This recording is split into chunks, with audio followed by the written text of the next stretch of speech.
Сәлем достар, сендермен қызық кино. Бүгін сендерге Uncharted атты фильмнің қысқаша сюжетін айтып беремін. Ағайынды Нейтан мен Сэм мұражайға жасырын түрде кіреді. Екі бала да көне қазынаға құмар. Ішінде олар бүкіл әлемнің алғашқы картасын табады.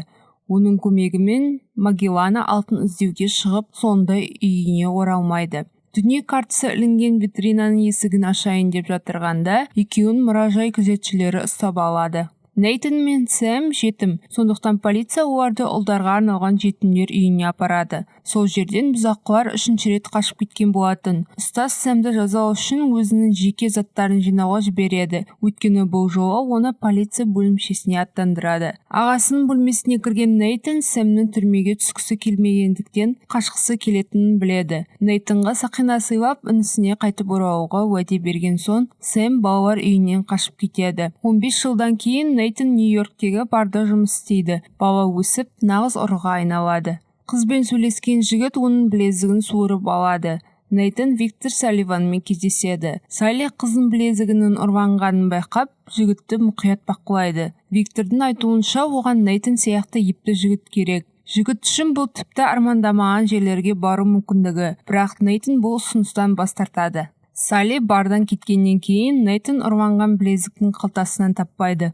Оның орнына Виктордың визиткасын табады. Саллидің пәтерінде Нейтан қабырғадан 15 жыл бұрын көрген мұражайдағы дүние картасын байқайды. Картада Магелланың алтын іздеп жүріп өткен жолы толық көрсетілген болатын. Саллидің айтуынша, Магелланың мұндай сапарға қалтасы көтермеген, сондықтан белгілі бір бонкада оған демеушілік жасаған. Салли Нейтан туралы ағасы Сэмнің білгенін айтады. Олар тіпті Виктормен дос болған сияқты. Бұл Саллидің телефонындағы фотодан көрінеді. Виктор алтын іздеуге баруды ұсынады. Мүмкін сонда 15 жыл көрмеген Нейтанның ағасын тауып алатындығын айтады. Бірақ Нейтан бас тартады, өйткені Сэм уәде еткендей қайтып келмеді. Үйге оралғанда Нейтан Сэмнің өзі болған әртүрлі елдерден жіберген ашық хаттарын алады. Нейтан Саллидің ұсынысына келіседі. Қаланы аралап жүріп, Салли алтын кресті алып алулары керектігін түсіндіреді. Бұл шын мәнінде Магелланың алтыны жасырылған бөлменің кілті болып табылады. Нейтанның айтуынша екі кілт болуы керек. Біреу капитанға тиесілі болса, екіншісі оның командасына тиесілі болды. Салли оның қолында кілттердің бірі бар екенін, ал екіншісі қазір олардың алдында тұрған ғимаратта аукционға шығарылатынын айтады. Нейтан мен Салли қонақтар тізімінде. Жігіттің міндеті жарықты өшіру. Содан кейін Виктор ары қарай өзі жұмысын атқарады. Мұқият дайындалған жігіттер аукцион үйіне келіп, кіреберістегі ата-бабалары Магелланаға демеушілік жасаған Сантьяго Монкадоны байқайды. Сантьяго да алтын кілтті сатып алуға үміттенеді. Ішке кіргеннен кейін Нейтан артқы кеңсеге жасырын түрде кіреді. Бірақ Сантьяго Магелланың алтынын іздеуге жолдаған қыз Джо Брэддоктың адамдары жарықты өшіруге мүмкіндік бермейді. Лампыларға секіріп, Нейтан Саллиге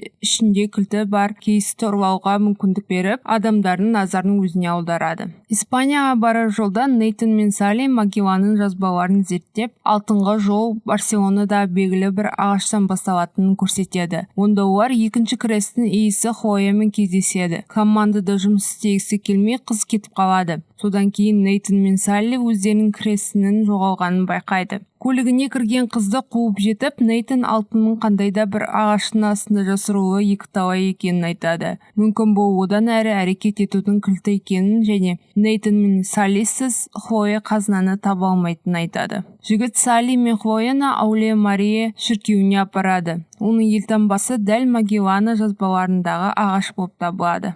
Осы уақытта Сантьяго газеттерден әкесінің ата-бабалары жинаған барлық байлығын бермекші екенін біледі. Өйткені әкесі Монкада қанынан салынған нәрсеге ие болғысы келмейді. Саябақта отырып Сантьяго тағы да әкесінің байлығын бермеуге көндіруге тырысады. Бірақ ақсақал бәрін шешіп қойған болатын. Көлігінде отырған қарт Джо Брэддоктың қолына түседі. Шіркеуге кіріп, Нейтан Сэм жібергендей ашық хатты байқайды.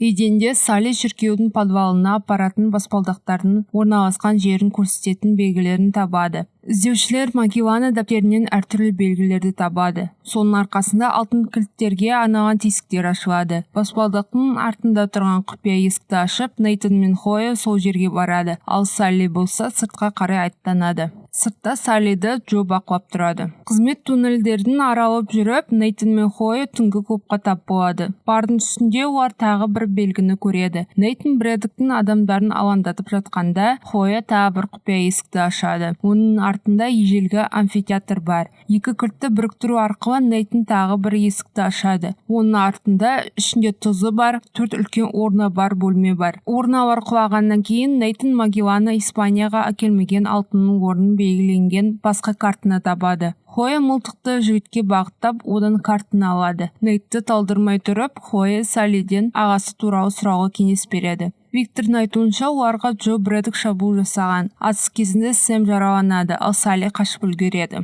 Нейтан әлі де қазынаны табуға ниетті, өйткені бұл Сэмнің өмірлік жұмысы болды. Хойяны көріп отырып, Нейтан мен Салли қызын Сантьягоға жұмыс жасайтынын біледі. Монкада жаңа карта арқылы алтын іздеу үшін жеке рейспен аттанады. Нейтан мен Салли жасырын кіріп кеткен ұшақта Джо Брэддок Сантьягоны өлтіреді. Мұны көрген Хойя тығып қалады. Ұшақтың жүк қоймасындағы бүкіл команда Хойяны іздеп жүргенде, жігіттер картаны ұрлап кетеді. Ұшақтан шығу үшін парашют қажет. Олардың бірін Салли өзі киеді. Нейтан ағасының өлімі үшін Джодан кек алғысы келіп, жүктің құлпын алып тастайды. Сол себепті контейнерлер жерге құлап, олармен бірге Нейтанды құлайды. Хойя мен Нейтан парашюттермен жабдықталған контейнерлердің біріне түседі. Мұхитқа құлап, островқа дейін жүзіп, қонақ үйге тоқталады. Картаға қарап, Нейтан алтынның дәл белгіленген жерде екеніне күмәнданады. Ағасы 15 жыл бұрын жіберілген ашық хаттардың бірінде жігіт оттың арқасында пайда болған подсказканы көреді. Картаға алтын крестерді қою арқылы Нейтан жасырылған қазыналардың жаңа орнын табады. Ұйықтап жатқан Хойяға қарап, Нейт қағазға алтын координаттарын қалдырады. Таңертең оянған жігіт іздеуге кеткен Хойяның жазбасын табады. Тек Нейтан әдейі қате координаттарды жазған болатын. Қазына іздеуде Нейт Джо Брэддоктың назарына түседі. Жігіт трюмдері алтынмен толтырылған екі ежелгі кеме бар құпия үңгірді тауып алады. Нейтан телефондағы приложенияны пайдаланып, жігітті бақылап отырған Саллиді кездестіреді. Жарылыс дыбысын естігеннен кейін жігіттер Нейтанның ізімен жүрген Брэддокты табады. Джо ұсақ түйектерге уақытын жоғалтпайды, сондықтан ол бүкіл кемелерді сүйреп апаруды шешеді.